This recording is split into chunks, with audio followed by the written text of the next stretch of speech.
What's going on, guys? Protego here, bringing you another cast of This Is Jimmy versus BladehollowRWL. We have 4 games here for you. There was a 5th game somewhere. I don't know where it's at. I think they said they weren't actually going to submit it because BladeHollow leaked the outcome of it, but if it's mixed in with all the other replays, there's no way I would actually know the outcome. So just remember that, ladies and gentlemen. So we are going to start off on Spinaltap. So I guess that means that BladeHollow is automatically up 1-0 in the series, but we'll see how it goes. Jimmy is in the bottom left here as the purple Terran, and BladeHollow in the top right as... This doesn't actually look like regular old red. But it doesn't really look like maroon either. I guess I'll say maroons are... Oh, but it was blood. There you go. That's why it didn't look like maroon. It wasn't maroon. All right, so... Yeah, I guess that does check out. That is a color that Blade does enjoy. So it will be a stockade opener here for Jimmy. He's getting in the zone. Bio versus Zerg. That seems to be his opener of choice here. I guess there were some warm-up games he played versus Grass Eater. They were pretty deranged. At least the ones that I was told to cast.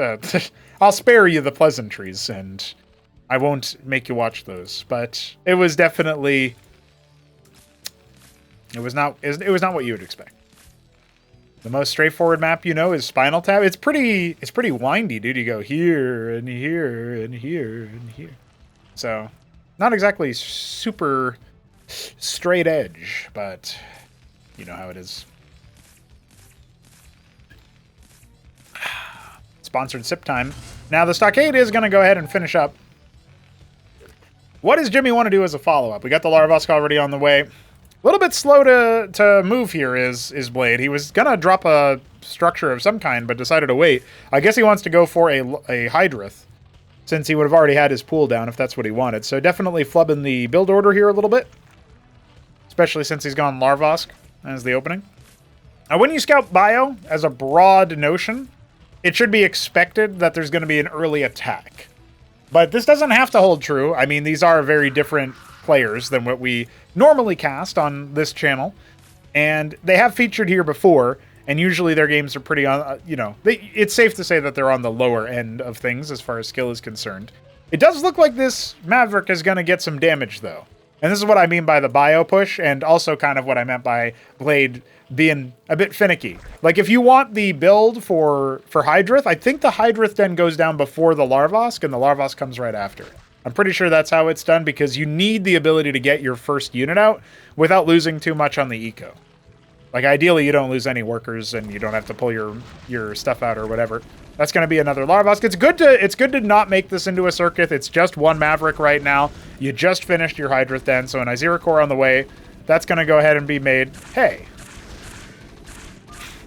Oh, okay. I don't know what he was... I don't know what he was talking about. Makes sense. All right, so we are going to get some Izira cores out. They're pretty good versus Bio. There is an anchor being made, so Blade can just walk past that, obviously. We've got loads of Mavericks. Nothing coming out of the Fulcrum just yet. Yeah, okay, so Blade already kind of knows that. So a couple of Cyclops are coming out. I would say, overall, like, from what I remember of watching Blade play a match, there was a match that he played as Protoss, and he did end up losing to Jimmy, but he was trying to do some cute things with, like, dropping and Cantors and eventually Star Sovereigns and stuff, and that was pretty neat. You can play a lot more straightforward and just win, and now Jimmy's kind of playing into that by walking across the map with a small Bio Force versus Hydrith, and Hydrith almost always is going to mince through the Bio in the early stages of the game. You need some kind of build-up. So, I mean, I don't even know what he's doing at this point, but he seems to be waypointing individual units out and hoping that that does the trick. Well, he might kill that Izira core at least.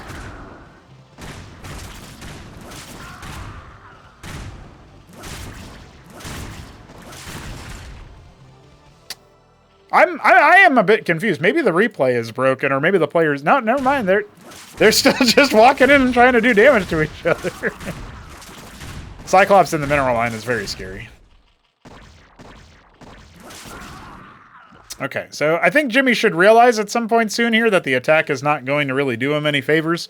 Eventually, the Zerg player... Oh, he's just kind of staggered all of his workers in one spot.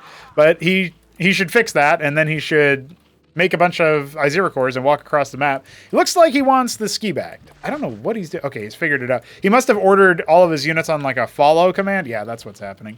So there's still 2 workers that aren't actually doing anything there.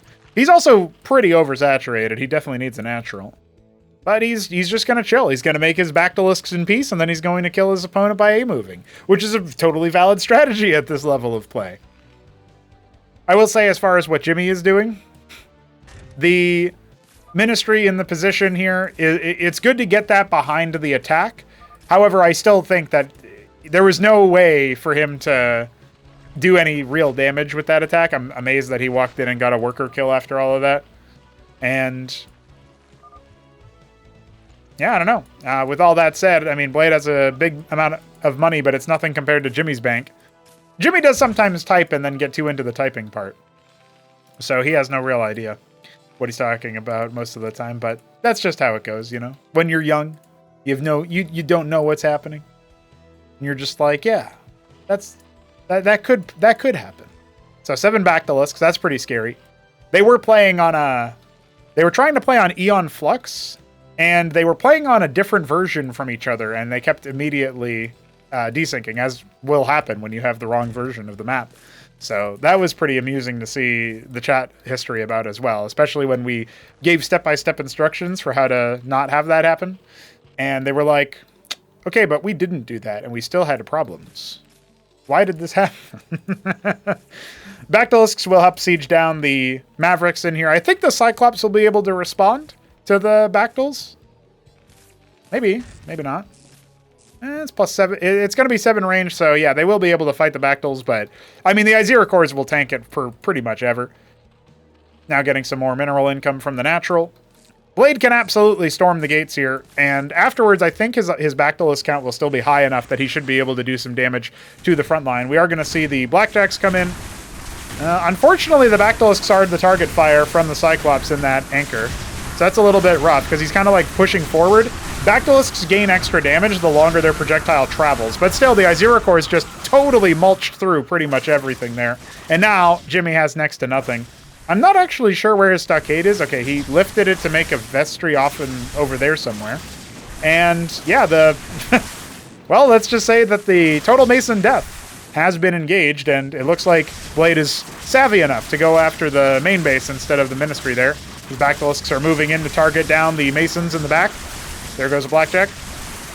Oh, it looks like we're talking about a Blade victory here at the start. And spiritually, apparently he is up 1-0 in the series anyway, as discussed previously, where they just didn't post the replay. So, yeah. Makes sense. Masons are going to go ahead and battle worker themselves, but you succeeded in defense, question mark? And Jimmy's like, no.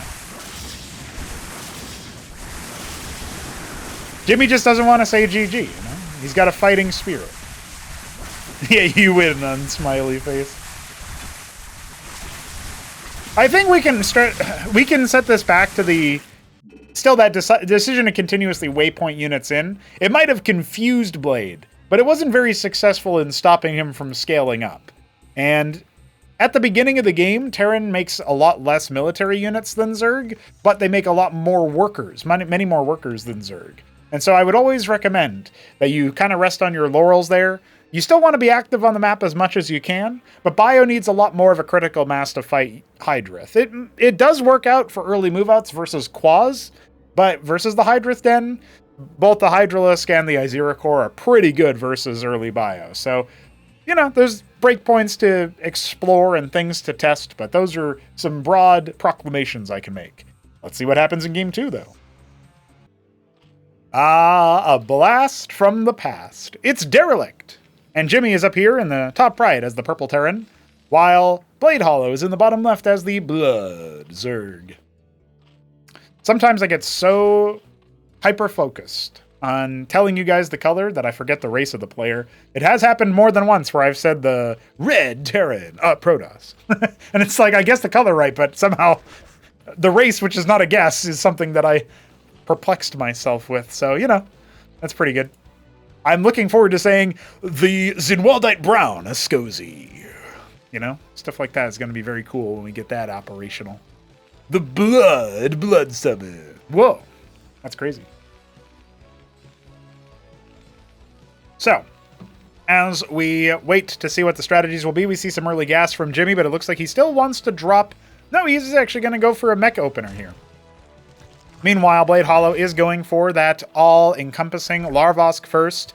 We'll see if he wants to follow it up with a pool or not, but Jimmy could just waypoint a Vulture across the map for some early damage. That can be very debilitating to players at this level. And playing around Zerg in the early stages of the game, it's this tightrope that you have to walk, and it used to be a lot thinner. It's there's a little bit more of a safety valve there, where you don't have to worry too much about it being so taut that you can't even see it anymore. It's a bit more visible, as a tightrope is, and it kind of tells you what you need to do, but it can be pretty risky to not... If you don't know when to, you know, make that extra worker versus make that extra military unit in the early game, rather, I guess I could say erring on the side of caution sometimes means making less workers, which is... It kind of runs counter to how the other races play in general, where you always want to be making workers. So, you know, it's just something to think about. Looks like BladeHollow has... It's sunken into him that there's a Vulture incoming to his base, presumably. I don't know what else he would have been... Oh, yeah. And then we do have, indeed, the pool threat index raised. Oh, Jimmy didn't even know he got scouted. Can you believe that? Jimmy just thought he was secretly strategizing. So the Larvosk is done. There will be plenty of units in preparation for the Vulture. I will say going Zeth versus Vulture is probably not a good idea. I guess if you have a bunch of them, the Vulture can't really do anything. And maybe at this level of play, it doesn't matter anyway. But broadly speaking, the Vulture can patrol micro, although in Cosmonarchy you just attack move. It doesn't... You don't need to patrol specifically. It's actually probably better that you don't patrol. But you can see here, like, before regeneration kicks in, it's only 2 hits from the Zeth to pick the Vulture. So Jimmy's doing his best to try to bait out those shots, and he knows that the Zeths are doing a burrow trap, and now he's just going to stand on top of them, which is very bold. It's not at all what I would have done. And yeah, he's really trying for it, but... During all this time, Blade has shot up to 900 minerals. He's got an absurd bank, and now he's going to go ahead and continue to try to defend his base from the Vulture. The only problem is back at home, there are no units here being made. And so, well, finally, the mine will proc, and a single Zeth will die.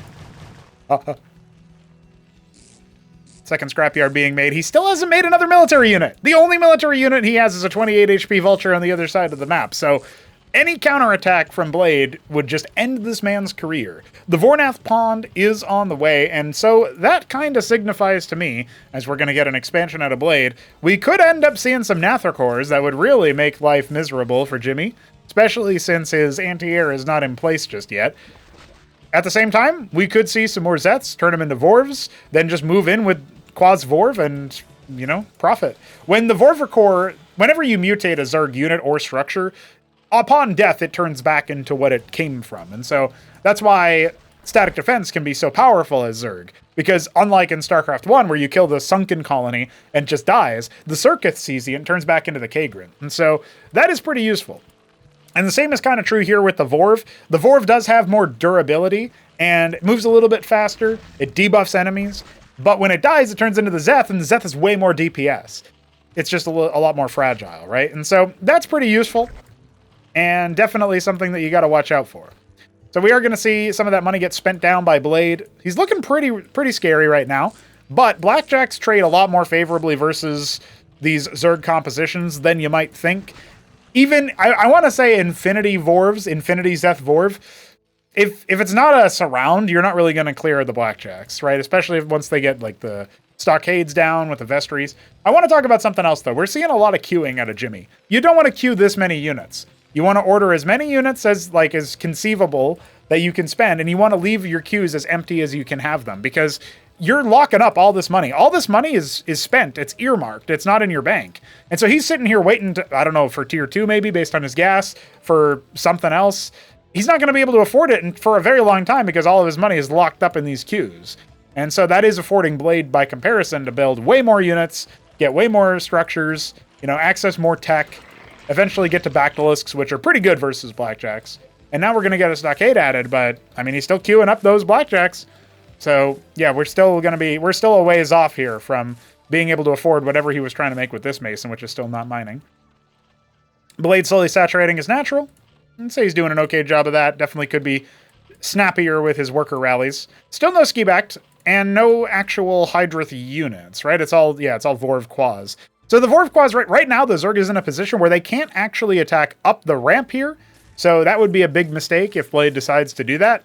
But it's fine to go for map control to see what your opponent is doing, scout to see if there's an expansion coming, maybe pinch off a few units to check the extremities in case there's a drop or something like that. We do see a ministry being placed all the way over here. I'm not sure why, but perhaps he's going to float it into the third or something instead of his natural. Again, I don't know why he would.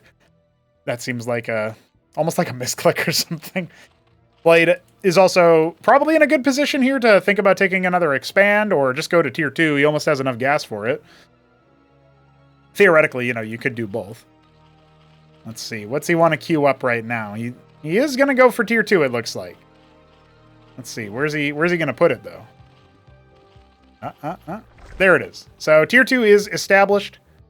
He's cleared the one mine. The Blackjacks are actually out of position right now. This could be an okay position to try to engage those Blackjacks. There's no sustain here.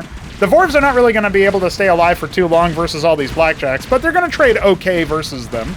And this is definitely going to allow the Zerg army to be, like, remaxed into something relating to that. And again, you can see how you can't really do too much versus the Blackjacks in an entrenched position. The only reason why Jimmy's trade took so many Blackjacks out from him is because he was basically not really surrounded, but he was flanked enough on the north as well as from the west. So all of that to be said, he's doing fine. He's not dead, but he's definitely behind in terms of tech pacing. 8 Hydras, the ski backed on the way, tier 2 obviously on the way. That means we're probably not going to see Tethzoricors or Vithrilisks out of this game, which is fine. And I'd love to see maybe a Mutaswitch, maybe Protathalors. Again, you just go straight into Lyrilisks if you want, is another valid option. We'll see what Blade wants to do, as his ski backed is nearly complete, and his 8 Hydras have hatched. I will note he doesn't have rally points set on his hatches. That's definitely a problem. Ministry has landed. It floated from all the way downtown. I still don't know what that was all about. Some Goliaths being added. We do have some Shamans on the way as well. Jimmy's got an okay brawling army, an army that can kind of stand and fight, but it's going to be hard to really break into the Zerg's position, I feel like. Although Blade isn't really spending his money very well. He's not really doing anything right now, and he is in a temporarily vulnerable position because he has all of these units. He's going to turn them into backs.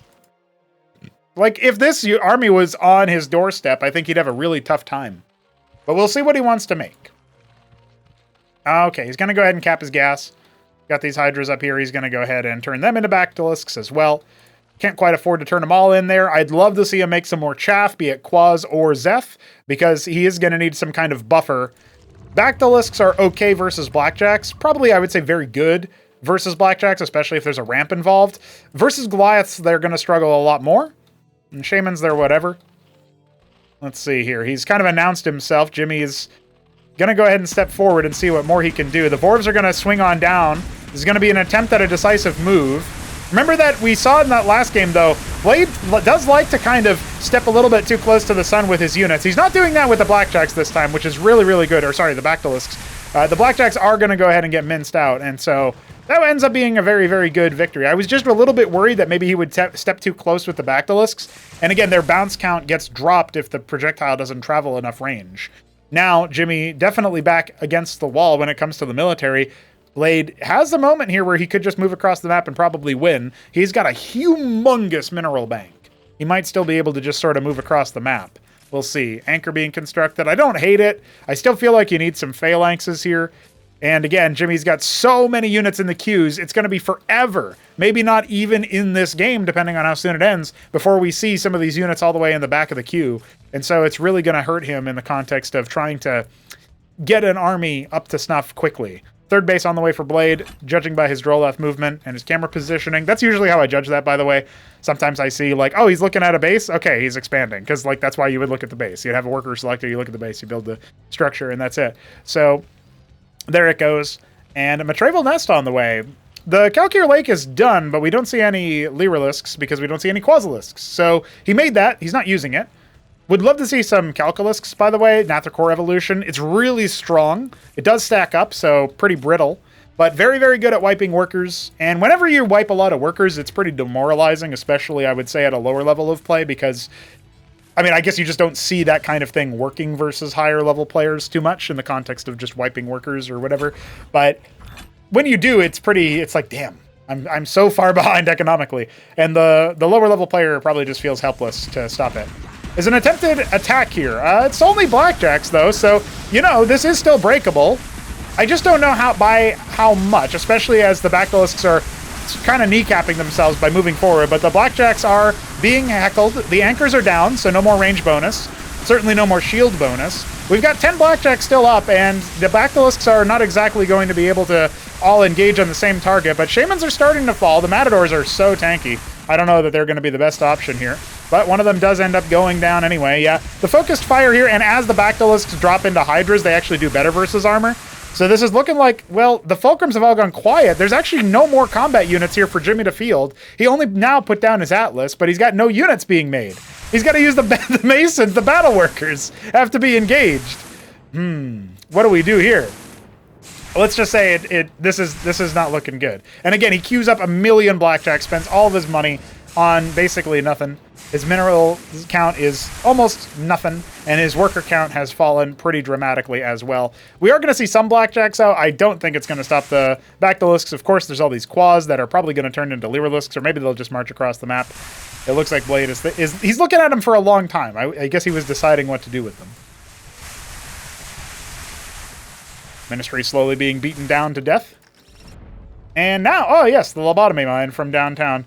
So the blackjacks were wisely being masked and considered in the back. So I will say that for Jimmy, that was good decision making in that context, but he definitely needed to be ordering units the whole time, right? And so he's going to go ahead and lift the Ministry, maybe try to use it as like a pseudo wall. Oh, he's going to try to go to the 9 o'clock. No, he's going to GG.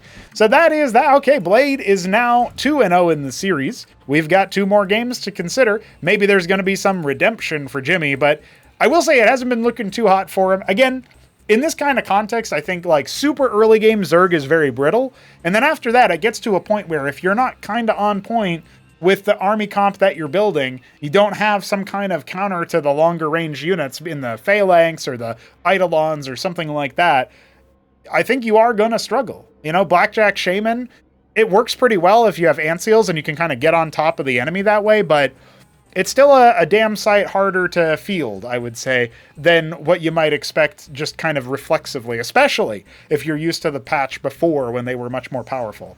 Anyway, let's see what's behind Game 3. Speaking of Blast from the Past, this is Axiom, another Biddy map. I think it went Germination, right? Was that first game Germination? Hold on, let me check. Let me double check here. No, it was Spinaltap. There was a Germination game that I casted between these two, but I didn't post it standalone solo because it was all by itself. But yes, it was a little bit too short is what I meant to say there. Jimmy is facing, you know, if this was a best of 5, he'd be facing a 3-0 defeat if he doesn't change things up and win here. So back against the wall for sure. His Stockade is on the way. He's not going to be doing the mech play. Blade has done Hydrith on Spinaltap, and now on Derelict, just one with a pool opener into a more Hydrith-focused endgame army, if you want to call it that. It wasn't exactly endgame like Tier 3 or anything, but, you know, he did get to Tier 2. He didn't use it, but he got to Tier 2. Did he use it for anything? No, he made Tier 2 and then didn't actually... he made them a Travel Nest, too, and he didn't really make anything with it. Okay. Interesting, funny, humorous, amusing, and goofy. All right, let's see what he wants to do this time around. I have seen Hit 'em Up do some hatch first shenanigans. Would love to see more players trying to do that. This is a very late Kagrin. I don't know if Blade just like zoned out for a moment, or if he's just like, yeah, I guess I'll do whatever. What's he thinking? What's he gonna do here? Because I thought the reason why we didn't see anything in the production tab is because he was waiting to do that, but he banked a lot of gas and a lot of minerals as well. Larvosk on the way.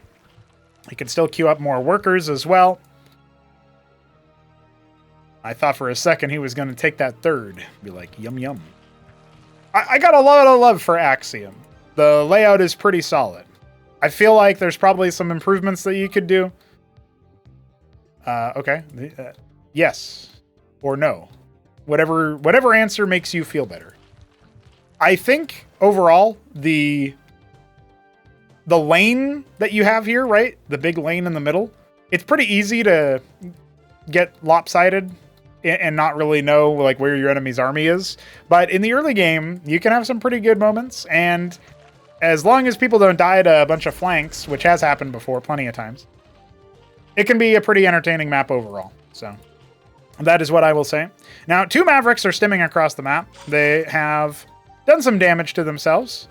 The Azira core is about halfway complete. We got plenty more coming from that end. And they are going to attack that egg. Screw that egg. Fuck that egg. Yeah, fuck that egg. Yeah. Yeah, fuck that egg.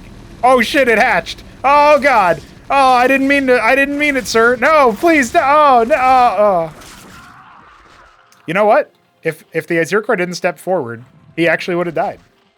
Because the extra attack wouldn't have kicked in. Mavericks are really good units. Mavericks are really good units. People underrate Mavericks. I hit him up with... Alright, I'll stop referencing that. No, I won't! No, I won't. I will never stop referencing that. That loss will haunt hit him up till his death. Probably not. I'll forget about it soon enough. I ironically think Mavericks are really good units. So this is a ski-back rush.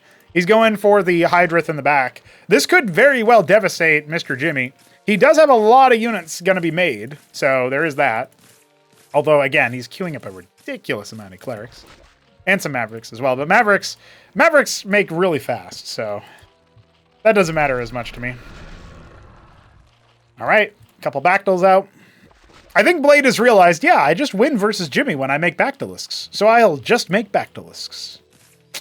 I don't know about that one.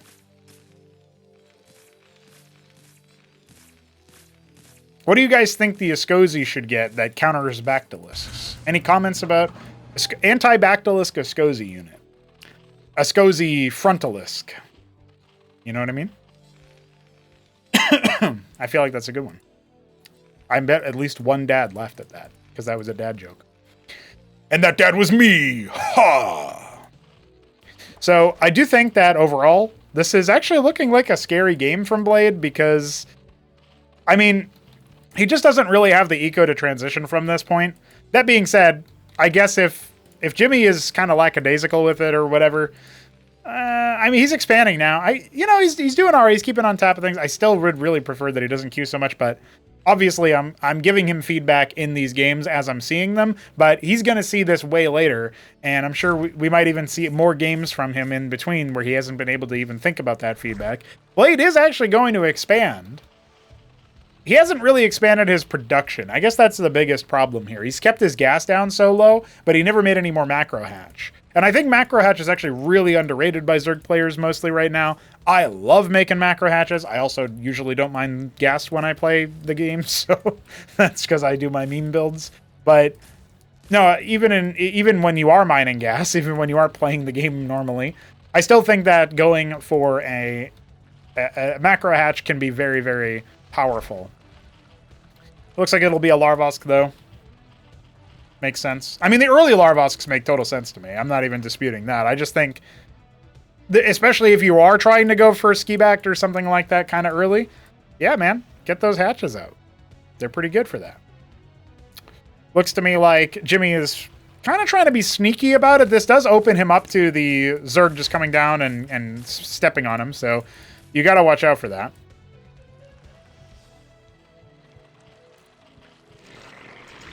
Oh boy.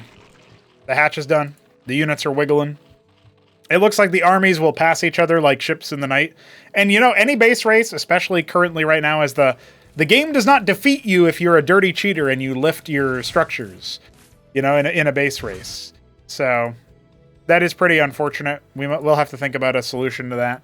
But, you know, Blade does not have nearly as I would say, durable production, right? It's kind of funny. I talked about how the armies can miss each other in the earlier stages of this very game. I was like, yeah, this map has like that. I mean, every map has this opportunity, right? So it's not exactly like super specific, but I just think it's kind of funny. Oh, look, it's a heart. Mwah. That's basically what that was. I do think that the Azir cores, the Bactylisks, they are moving forward, and they will commence the base race. And yes, Jimmy will not die nearly as fast as Blade Hollow's production will. He has no Droleths outside his base either, so they're pretty much all dead. We're seeing the fireworks, but here comes Jimmy, and he's got Ahmed. What's up? Blade has not yet acknowledged this. I'm sure eventually he will look at the morass of bio that is in his base. He still has not yet looked at it. He has no idea. Oh, now he's figured it out. But he's ransacked the natural, right? The worker count's pretty similar, but the problem is this bioforce will just eliminate him. He has no other Droleths. He has no other production anywhere else on the map. And yeah, I mean, if I'm Jimmy, I just kill the Larvosks, put my Hurricans on the hatch to reduce their armor, and ta-da! Game over. But it looks like he doesn't need to be so judicious. It looks like it will just happen. The Azera cores will slow this for a moment, but I don't think that Blade will be able to save his hatch. Yeah, you can see Jimmy's just focusing it down now. It just needs to kill this Larvosk. This 137 health is all he needs. He's going after the Hydra. Yep, get him. Yeah, get him, Jimmy. Get him, Jimmy. Yeah! Eliminated. And that is a Jimmy dub. All right. I'm a fan. I'll take that. I'll say 2 thumbs up, Jimmy. You did it. You bopped him. Let's see if you can do it again in the final game. All right, we're on Qinngua Valley. This is it Quinnga Valley? I'm pretty sure it's Quinnga. But anyway, it is another map by BDB. It's been BDB Central besides that Spinaltap map that 3Crow bountied the port of. It was Vertebra was the original name. So shout out to 3Crow one time. By the way, I do want to say for the record, Bladehollow, who is our Blood Zerg in the bottom left, totally outplayed Jimmy, our purple Terran in the top right, in that last game. In the context of, like, his army was better, and his comp was better, and he had, like, you know, overall... He even had, like, at some points in that game, a better economy, or certainly the potential for a better economy, once he padded his production out a little bit. And Jimmy just did all this queuing, and then eventually got his ministry down. But, hey, Jimmy just snuck his army around, and just used the fact that he's got stronger structures, and there you go, he eliminated it. He is going to go ahead and put a Fulcrum behind his base. I don't quite understand why. I mean, your opponent is probably... They're either going to scout you before they see the Fulcrum, right? Or before your unit is out, and then they're going to see the Fulcrum. Or they're going to scout your stockade and then die to a Vulture or something, right? Because the Vulture is going to come out sooner. And then they're going to be like, oh, he's got a stockade and a Fulcrum. But maybe Blade will scout the stockade and then leave. I guess that is technically feasible. Like, I know, looking at this, that this stockade should have been down way sooner. Let's see. No, he's going straight in. Oh, but he turns away. He does turn away. He doesn't know that the Vulture is coming. He doesn't know that the Fulcrum is there. So Jimmy's just, like, giggling to himself right now. Oh, he just cancels it and puts down a Fulcrum. I see. The whole thing was a setup. I mean, he does that, but then he slowed his first mech unit. Because he doesn't have enough money. Yeah, I don't know about that one. All right.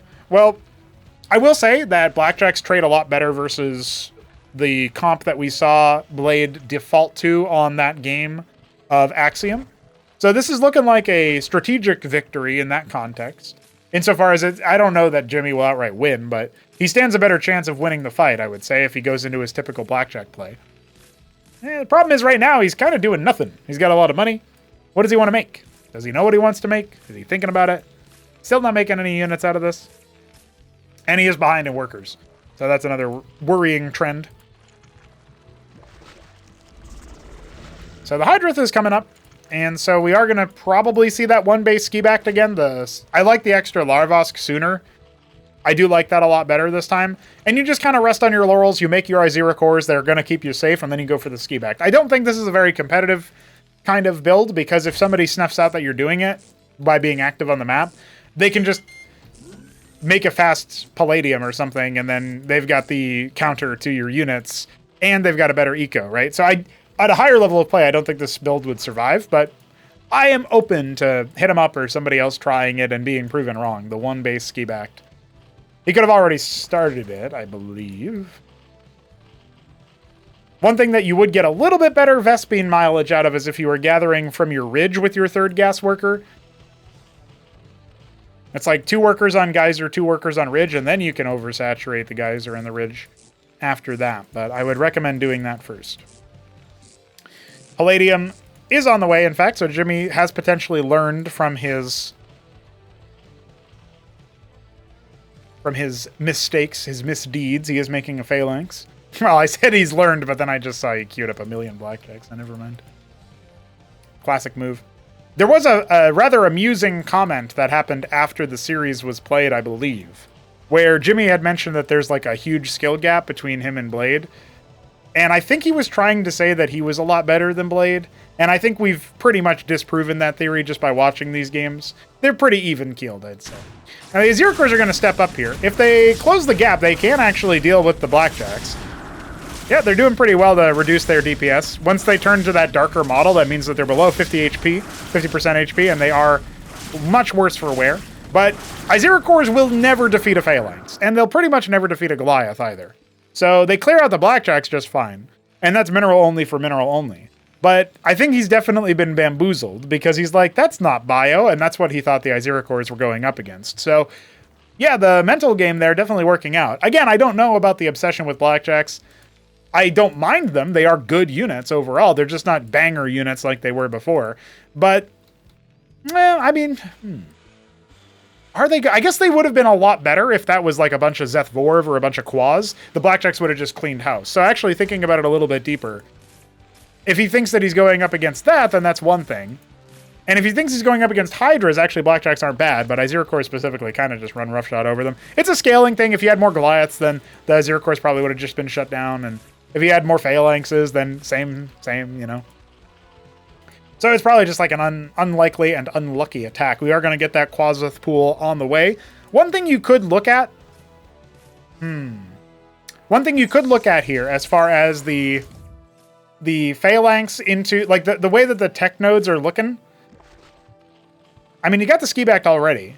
But if you get a lot of chaff with, like, Zeth, even if you get Vorv, which is a little bit of a gas expenditure, but you're going up to a second base now, you can definitely afford it.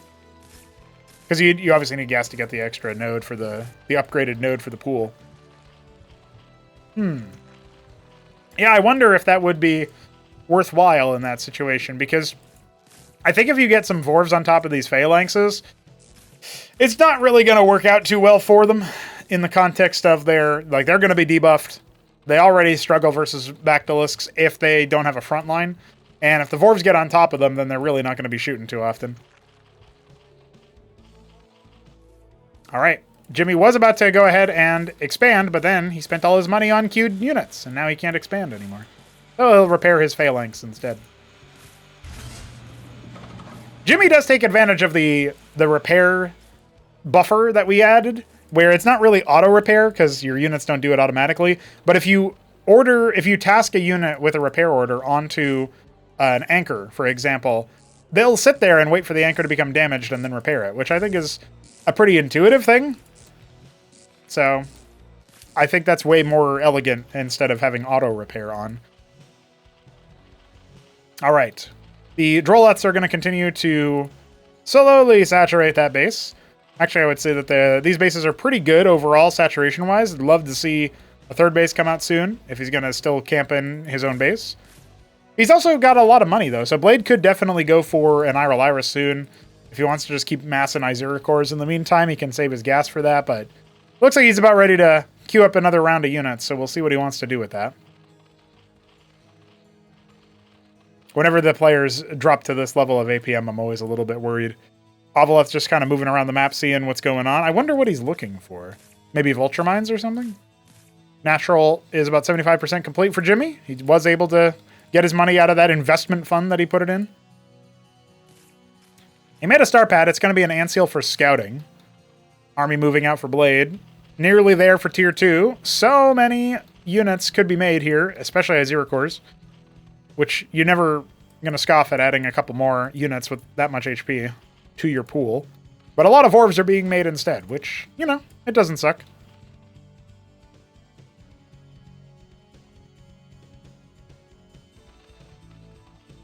Antseal's going to go ahead and take a look at what's happening. And there's tier 2. Anseal will not quite see it. Maybe it would. Maybe he saw it out of the corner, but it might just look like a Kagrin. And the Vorvs are going to be moving out. This is a very entrenched position from Jimmy. This is kind of mirroring that game on Derelict where, you know, Jimmy's in a good spot to be defensive, and Blade is just kind of... He's a little bit testy about, like, okay, I don't necessarily want to just attack my opponent because he knows that the defender's advantage is pretty high here. But he also doesn't want to do nothing, so he's kind of roving around looking for stuff. I'm not quite sure what yet, but gonna make a bunch of Naths. Maybe we'll see Calculusks, actually. Nathicores wouldn't suck, though. I mean, if you raid the main and the Blackjacks leave, then the Vorvs just roll up. That's a nice 1-2 punch there. A couple of Blackjacks are going to come out here and kill a Vorv for their troubles. And that's pretty much it. He's going to actually go for this. I would love to... You know, if you're going to go for something like that, I'd say just run up into the main base. Like, see if you can just run past all of the units.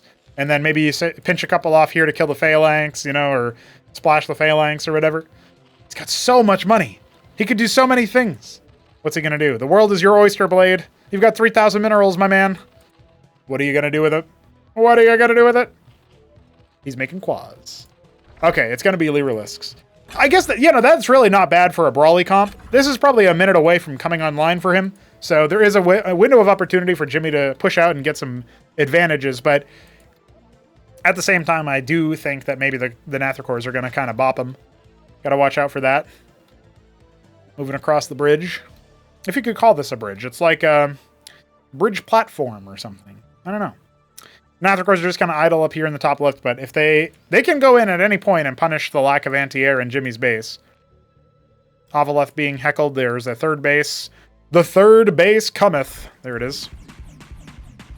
Avaleth spots the units. Going to go ahead and try to position himself there, making 8 Iziricors. He's got a load of claws that he's going to turn into the all-important Lyrilusk as this Goliath falls. He actually could turn him in at any point, but I don't know if he's realized that.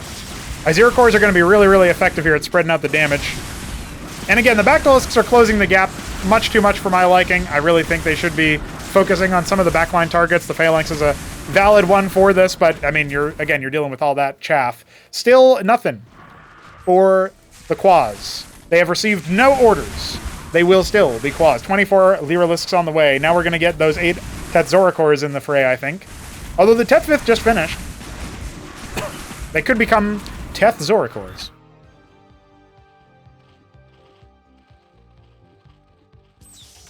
But honestly, right now, I think it's more valuable if they just stick around as they are. Yeah, okay. We're going to see. I think this is going to be a pretty good wipe here. So this one should go on for a little bit longer. We're going to see how much value those Phalanxes can get. Well, actually, there's only one of them. So never mind. It's not going to be that much. Although, you know, a lot of those units are pretty low. It'll get one more shot off. It almost got another one. And these Nathicores have sat here, and they are going to continue to sit there. Turn them into Calculusks. Turn them into Calcs. Nope, never mind. He's like, I'll look at those again another time. So no eco damage was done, really. He's got plenty of money in the bank still. He's still making Zeths, of all things. Now he's going to go ahead and send those Nathicores in.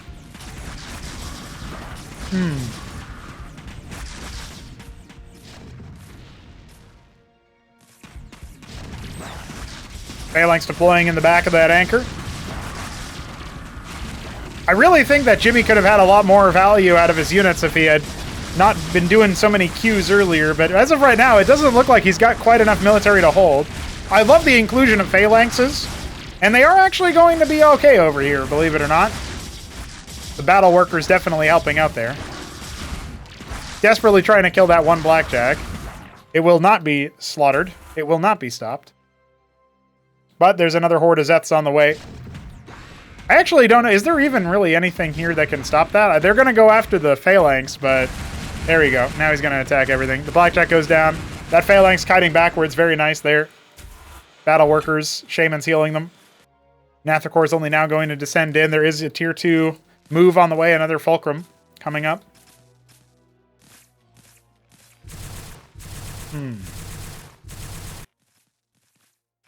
So what does Jimmy want to do about this? He doesn't actually have that much anti-air. He can still stop the Naths, of course, but his depleted base in the main is being heckled.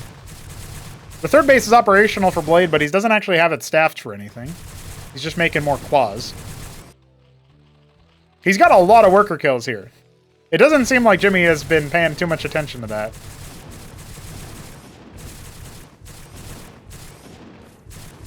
Was he trying to fight them? I'm so confused. Maybe there was more workers for me to kill for free.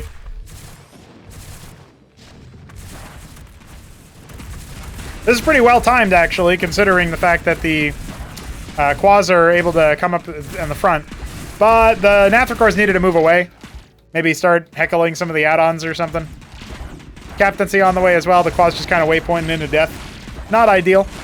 You're not going to breach this many entrenched units here with tier 1 stuff, that's for sure. Somehow a Quas has made it in. Oh my god, he's going to get a Mason kill and disrupt the mining or construction of this fulcrum. I can't believe it. It's beautiful. What do I do, guys? I got 5,000 minerals and 2,500 gas, and I'm Zerg. I could make tier 3.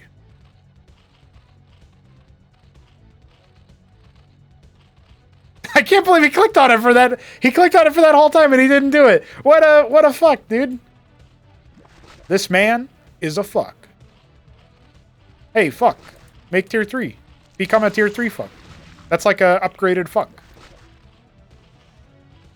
Okay, he wants Skither-cores. He's leveling up. It's wave defense, you know? You got Nathricors, okay? Now you got to deal with Skither-cores.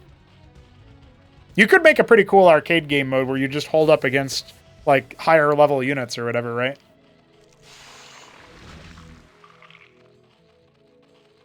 It would have to be pretty free form. Like a survival mode, you know? Like, I'm trying to think of a game that I've played semi-recently where something like that could be done, but...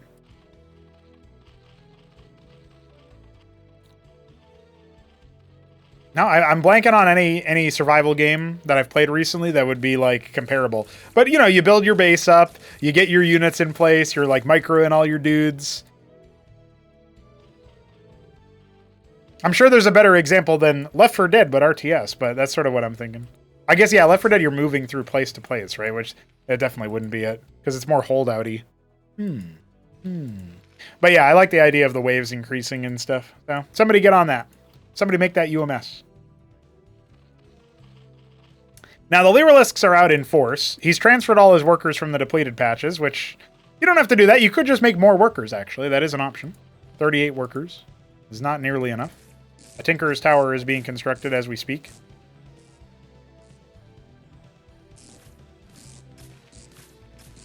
He's making a lot of watchdogs in the back there, but nothing in the natural. It's only sentinels.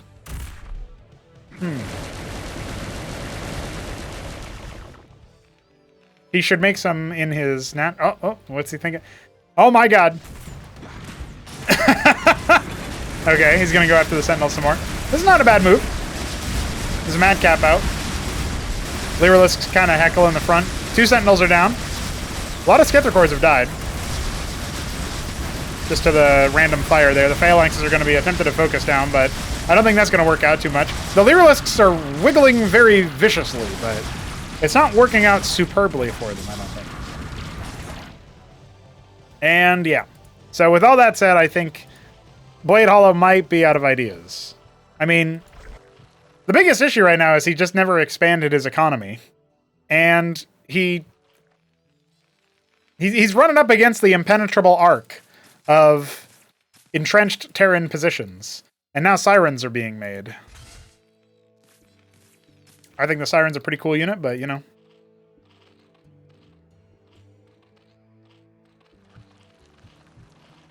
I don't know if it's really going to be that good in this context. Madrigals are good versus air. That's a smart choice by Jimmy. It's mass backdoll now, but I feel like the phalanx count is too high. Well, I say that there's only 3, but Are they really going to break through the front line? I guess they could probably, like, lure out a lot of the mobile units and kind of play around the extremities of the range here.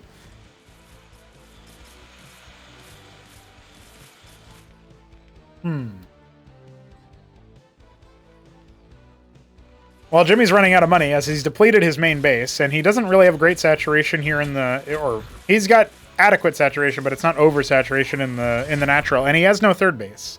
So we are going to see 3 more expansions go down for Blade. His worker count is actually lower than that of his opponent, but instead of making more workers, he just transfers them from depleted bases. That's not really what you want to do. You still want the depleted income if you've got nothing else. Like, it's probably more of a loss to transfer your workers from a depleted base. Well, maybe that's not true. In long term, it is definitely worth doing that, I guess. But if you can just make more workers, which Zerg excels at, then that's better. Also, there's a Biddy Bee symmetry mirror tile left over here that I hope is not breaking that base. Because if there's tiles of a different height level, you just won't automatically harvest from it. Easy way to pivot for that, by the way, is just you go into SCM draft, you turn off the units display, and then you just look at your map, and it's really easy to stand out there because they hide underneath the minerals sometimes. So he did not unpack most of his phalanxes here. He only unpacked one of them, it looks like. And he's got more static defense being made, which is fine, although a bunch of units could just run into the main base from here and kind of ignore most of them. Third base on the way for Jimmy. He'll expand his economy a little bit. Yeah, now we're getting into the... We're definitely getting into the doldrums at this point, you know what I mean? Like, this is where watching games at this level can be a bit more on the painful side as opposed to entertaining, as these players are struggling with their economies and trying to scale up their armies and stuff, and, you know, one player is forced into a more campy style, whereas another player is throwing everything he's got at the campy style, but he's not quite able to do anything with it. So, struggling with some inadequacies here, but they are going to go ahead and step forward and see what they can accomplish.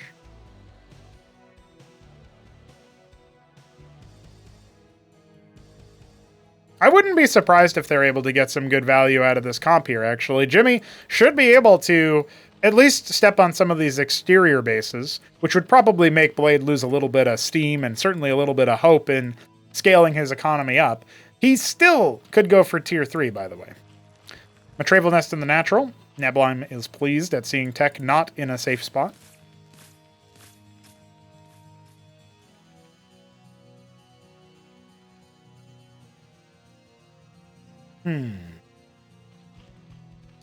Yeah, what do you do in this situation if you're Blade?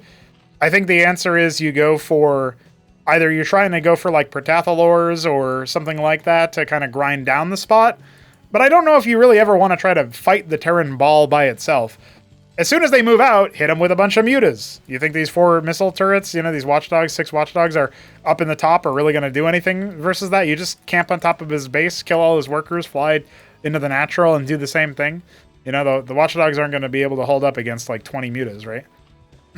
Tier 3 is now on the way for Blade, but it feels like it's very, very late at this point. He's only now moving out his army with Lyrilisks. He could actually pose a little bit of a threat to stragglers moving across the map here to rejoin the rest of the ball. But this game might just end up concluding in the same way that the Axiom game did, funnily enough. Instead, it looks like Jimmy will try to fight this spot, and he does have way more units coming in from the south than what I think Blade is ready for. The Bactylisks are in a pretty okay spot, though, to do some good damage, but they are getting heckled. And now here comes the rest of the Lyrilisks from that other spot. A lot of these units just on movement.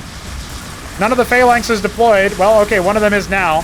Lyrilisks are getting gunned down, though, and they're trying to step forward to absorb a lot of the pressure, but the Bactylisks have mostly been demolished before those Lyrilisks even got into spot, so that's a little bit rough for Blade.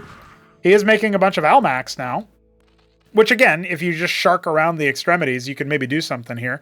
There is the one Madrigal, but... I don't know. Yeah, the one Bactylisk survived long enough just to get bopped. Plenty of money has been being harvested here as he's gone up to 90 workers. So the Zerg player, not without some moves still left in the game, but I'm guessing he still has no rally points. So a lot of his Almacs are going to get camped here instead of, you know, flying away into safer pastures. I say a lot. It looks like there's only 3 of them. I'm not sure where all the other ones went, though. Okay, he did not order them to move anywhere. So they're just all in different bases right now, which is really unfortunate. He needs a centralized defense to do something, right? And he has nothing he can make or evolve into a tier 3 situation at this point either, which really doesn't help things. The Sirens are absolutely going to run roughshod over the Elmax here, the limited number of them. And it looks like Jimmy is going to go ahead and step forward into the limelight. He will tie the series up. Remember, Blade was technically already had won the best of 5 because he won that other game. And I don't know what happened in the final game that never got sent. I think they said that the replay didn't work. Also, Crank with the... I think those might be like Lithuanian flag colors or something. I'm not 100% sure. It looked more like American patriotism, but with no white. What the hell is up with that? Anyway, that is what we got for you for that series. That ended a lot sillier than I thought. So thanks for watching, making it through the whole thing if you did. And with all that said, we'll be back for more Cosmonarchy very soon.